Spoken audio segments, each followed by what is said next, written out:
When I would tell friends in the field, outside the field, they would ask, what are you doing these days? I would say, I'm writing a book, Narratives of Recovery from Severe Mental Illness. And they would raise their eyebrows a little bit and say, oh, that's nice, but actually, do people recover? Because that's the way people in the field and lay people and the press and the politicians and the policymakers all think about serious mental illness. They think you don't recover. What excites me most about this book is that it addresses a problem widespread, widely recognized, but which is not being addressed.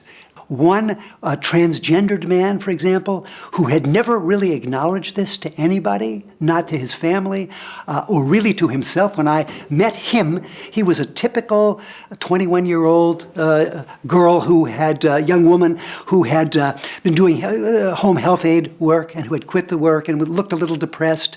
And anyway, at the end, was back working, got back to work as a home health aide, and was saving money for treatments to masculinize himself.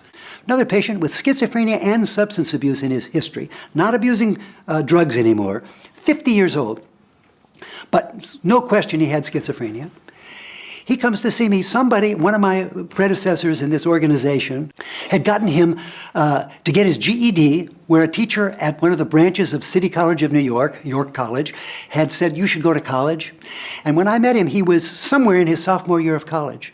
Long story short, he not only graduated summa cum laude, but when I went to find him, because I had to find all these people to get their permission to write these narratives, after all, and get their sign-off or approval to tell their stories, he was a therapist, and I called him. And he gets back to me, and he says, you know, the way you've characterized my narrative, which is my illness, which is that my schizophrenia is characterized by negative symptoms. That means social withdrawal, lack of motivation, lack of intense feeling, and so forth, rather than hallucinations and delusions, which weren't his problem. He said, I think you're absolutely right about that, and I'm glad you put it that way. Now, that's a fairly dramatic change in a short period of time in this man, and loads of other people with all kinds of other conditions in between. These stories are out there for anybody who wants to hear them.